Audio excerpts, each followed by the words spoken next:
Dalam rangka menyamakan persepsi terkait penerapan Peraturan Wali Kota Nomor 56 Tahun 2020 tentang wajib PAUD 1 tahun sebelum masuk SD, pemerintah Kota Pekalongan melalui Pokja Bunda PAUD Bidang Kemasyarakatan bekerja sama dengan pimpinan daerah Aisyah atau PDA Muhammadiyah, Majelis Dikdasmen Kota Pekalongan mengadakan sosialisasi wajib PAUD 1 tahun pra-SD bagi lingkungan Aisyah Majelis Dikdasmen yang berlangsung di UMPP Kota Pekalongan pada Jumat 18 Februari 2022. Sosialisasi dibuka langsung oleh Bunda PAUD Kota Pekalongan Hajah Inggit Soraya, hadir sebagai narasumber Kepala Bidang PAUD dan PNF Dinas Pendidikan Kota Pekalongan Serli Imanda Hidayah. Turut hadir Ketua Pimpinan Daerah Muhammadiyah Pasrum Afandi, Pimpinan Wilayah Aisyah Provinsi Jawa Tengah Musfirotun, dan Ketua Majelis Dikdasmen Pimpinan Daerah Kota Pekalongan Tripuji Hartati.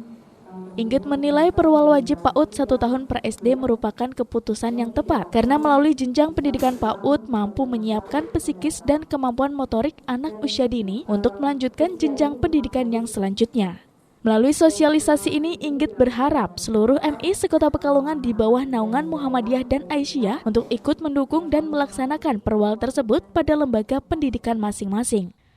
Sosialisasi perwal wajib 1 tahun PAUD sebelum pra-SD ini memang sebelumnya sudah pernah, kita juga pernah adakan di Dindik ya waktu itu untuk para guru secara umum. Ini hari ini kita bekerja sama dengan Muhammadiyah sama Aisyah mengadakan sosialisasi yang sama, yaitu perwal wali kota yang wajib 1 tahun PAUD sebelum pra-SD ya. Harapannya anak-anak ini masuk SD ini sudah lebih siap, lebih matang, dan anak-anak yang di bawah usia SD itu memang sudah distimulus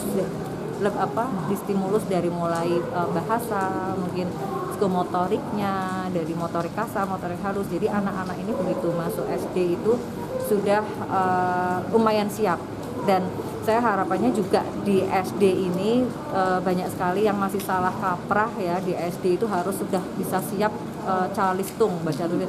Itu seharusnya masuk SD pertama itu karena peradaban dari mulai ke TK ke SD ini, perubahan ini tentunya masih sama, masih dunianya itu bermain, belajar sambil bermain. Mungkin nanti untuk kelas berikutnya itu baru diperkenalkan membaca, menulis, dan berhitung.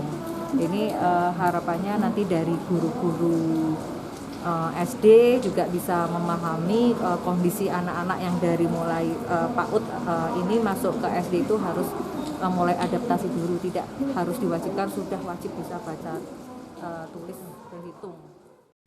Selaku Kepala Bidang PAUD dan PNF Dinas Pendidikan Kota Pekalongan, Serli menuturkan tujuan sosialisasi kali ini yakni untuk memasyarakatkan perwal wajib PAUD pra-SD, serta mendorong dan mengedukasi masyarakat untuk memahami pentingnya pendidikan anak usia dini.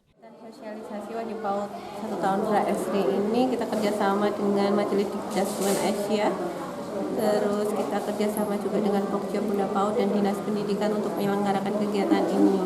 Tujuan kegiatan ini bisa memasyarakat terkait wajib PAUD 1 tahun pra-SD. Apa aja tugas kita, wewenang kita, dan bagaimana masyarakat harus bersikap. Ini harapannya dengan kita sosialisasi gencar ini memberikan wacana buat masyarakat lebih tahu terkait dengan wajib PAUD 1 tahun pra-SD dan pentingnya pendidikan anak usia dini.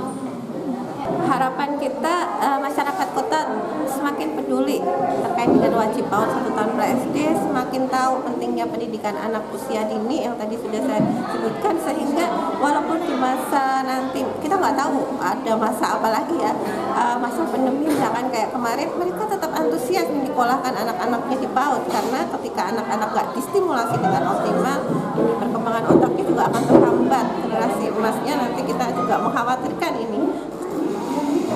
Karena kemarin disinyalir anak-anak ini banyak yang nggak masuk sekolah karena orang tua menganggap bahwasannya sekolah muridnya sing repot orang tua nih gitu. Padahal stimulasi yang diarahkan orang tua guru terhadap orang tua ini adalah tugas kita bersama agar perkembangan otak anak tumbuh secara optimal.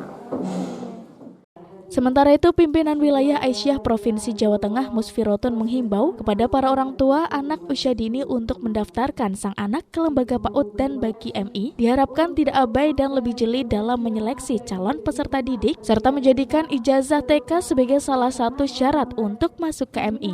Usai sosialisasi, pihaknya akan memantau pelaksanaan penerimaan calon peserta didik pada tahun ajaran baru. Acara hari ini satu dari kepala-kepala kelurahan, di mana di kelurahan tersebut ada TK Aba dan PAUD Aisyah. Kemudian ibu-ibu pengelola, yaitu ibu-ibu ketua pimpinan ranting Aisyah serta Pekalongan. Kemudian kepala SD Muhammadiyah, SD Aisyah. SD Muhammadiyah itu ada 4, Kramat Sari, Noyontaan, Kandang Panjang, dan Benda. Ada tindak lanjut nggak Bu usai kegiatan hari ini? Rencananya nanti akan kita cek ya. Sementara lagi kan kita akan memasuki masa pendaftaran siswa baru ya PDB, makanya nanti diupayakan bahwa dari pimpinan Aisyah Dikdasmen, Majelis Dikdasmen itu untuk ngecek ke sekolah-sekolah di mana di situ ada TK Abanya ataupun ada PAUD Aisyah. Ditambahkan oleh Ketua Majelis Dikdasmen Pimpinan Daerah Kota Pekalongan Tribuci Hartati bahwa pihaknya akan berupaya serta berkomitmen menyukseskan peraturan yang telah ditetapkan oleh pemerintah Kota Pekalongan dalam pelayanan pendidikan terhadap anak untuk melahirkan anak-anak yang berprestasi melalui wajib PAUD 1 tahun pra-SD. Dari Musfiratun selaku pimpinan Raya Aisyah, jadi benar adanya kita harapannya kita juga mensukseskan apa yang telah diprogramkan Bapak Wali Kota dalam pelayanan terhadap anak agar dihasilkan anak-anak yang betul-betul super dalam artian positif dalam bidang pendidikannya, terutama dengan diadakannya kegiatan wajib PAUD 1 tahun pra-SD. Artinya adanya sinkronisasi dari pendidikan anak usia dini dengan di SD, karena SD itu 6 tahun baru bisa diterima, 6,0 di tiap tahun ajaran baru itu baru bisa diterima, dan anak-anak diupayakan yang di PAUD itu 1 tahun, berarti TK itu harus dienyang, harus dinikmati oleh anak-anak itu, dialami oleh anak-anak itu. Kintana Ana, Batik TV, melaporkan.